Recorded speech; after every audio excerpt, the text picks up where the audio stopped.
Okay, I recently wrote an article on mental preparation, what you need in order to get into a combative situation, a very harsh, violent conflict.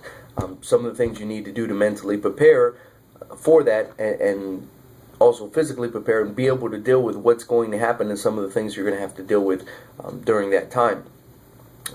What that led to was a lot of back and forth with a few guys talking about, you know,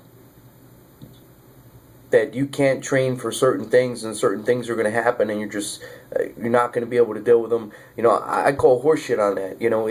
If you haven't thought of that stuff in your head, if you haven't put yourself through there emotionally, if you haven't physically trained for that, then you shouldn't have been there. You made a mistake. That was your training. You messed up. But what it is it's the actual person. It's your training. You need to take yourself there and not think about what it's going to be like. Think about the absolute worst case scenarios and really play them out. Not just think about them. I mean, think about them. Go deep. Feel it, man. Feel what that's going to be like. Understand that this. You're fighting a savage. Think about some of the things that he's going to do to you. Feel some of those things that he's going to do to you. Experience some of those things that he's going to do to you, and then multiply that by 10. Okay, now you have a better idea of approaching that because you're fully aware of the savagery that you're going to face, which will make a savage out of you. But that's what you need. That's how you beat that kind of stuff. When a person comes to present that level of evil to me, the only way to beat him is with a higher level of it. Again, we always want to look at this as good guy, bad guy. It's not a good guy, bad guy thing. It's a threat thing. This guy comes as a threat. He thinks he's the good guy, perhaps in his head. I think I'm the good guy in my head. The guy on the outside, is going to think either he's the good guy or I'm the bad guy. So good guy, bad guy is all bullshit. We're all fighting for our own reasons that we believe to be right. At the end of the day, you're a threat. You try to take me out, not going to fucking happen. I'm going to take you out first. Whether, you're a good guy, bad guy, it's all irrelevant. You're a savage that is trying to take me out. I will become more savage in that moment to make sure that I take you out. It's nothing more, nothing less. Now, this is part of what we're talking about, what you need to deal with this direct action conflict. Maybe this is easier for me. I find some guys have a very tough time with this. I find they have a tough time because their training doesn't match what it is that they're training for, and that's the biggest problem, why they run into problems, and they've never took themselves to worst case scenario. It's like if you get into a knife fight and you think you're not going to get cut, and you think you're just going to cut this guy and do some fucking beautiful move, and then he's dead and he's done. When you go through that and you get cut or stabbed, you're going to freak the fuck out because your mindset didn't prepare you for that. You thought it was going to go one way, never facing worst case scenario in your head. If I tell you before getting into a knife fight, understand you're going to be cut. Know what it feels like to be cut. Get cut, right? Understand that you will be stabbed. You will lose blood. You will be tired. You're going to be weak. This is the reality of what a knife fight is going to be. You're going to have to fight through all of that. I will make it 10 times worse than what it will really be like in training for you, to where when you jump into that, you're going to be like, really? That was it? That knife fight was a joke. This guy's a bitch.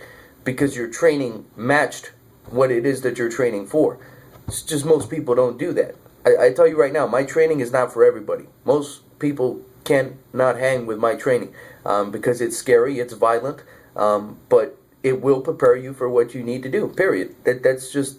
I think it's easier for me also because I'm not a humanitarian. I don't like human beings at all. So it's very easy for me to take the human element out of it and just understand this is a threat. The threat needs to be shut down. That doesn't always mean death either, but the threat does need to be shut down. I'll do whatever possible to shut down that threat. But I take out the human element. I'm not caring about this guy's feelings, this guy's family. He may be a good guy. Am I a good guy? Am I fuck all that. The guy is a threat. I'm going to eliminate the threat. I don't see anything else at that moment in time. You cannot afford to see anything else at that moment in time.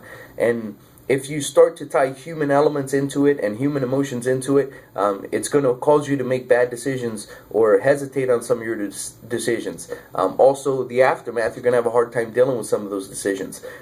When you strip the human element away, it's a lot easier. Now you could stay task driven and be prepared to do what it is that you need to do. And at the end of the day, when it's all said and done, I find it to be easier because I just I don't see humans the same way other people do. Again, the good guy, bad guy thing, it's all irrelevant. This guy believed he was doing the right thing. He was good in his mind when he was fighting me. I was good in my mind. The third person view can really distort that based on who they feel is good or bad. So good or bad is all horseshit. At the end of the day, it's a threat trying to put me down. At this moment, it's nothing more than an obstacle that I have to overcome. I don't tie anything more into it, anything less. So the training has to match. If you're training for a fight, you should be fighting in training. You should be getting hit. You should be getting bruised. You should be bleeding. If not, you're not fully prepared for that fight. You train with me for a fight. When you do get into a fight, you're going to see that the fight is a lot easier than what I fucking put you through in training. It's the same. If we're doing gunfights, bullets will fly by your head and shit like that. You're going to feel that. And you shouldn't feel that for the first time in a firefight. Worst case scenarios should be done in training. If not, when you step in that, you're going to have a false image of what it is that you think you're going to see, and that will fuck you up. And that's what these guys are going through. And then they're turning into these couch warriors telling me that it's not what I think. No, you haven't been in my head. You haven't been in my training. You haven't seen my experiences. What I think is way worse than you could ever imagine. But that's why I can deal with these things. That's why I could do what I do.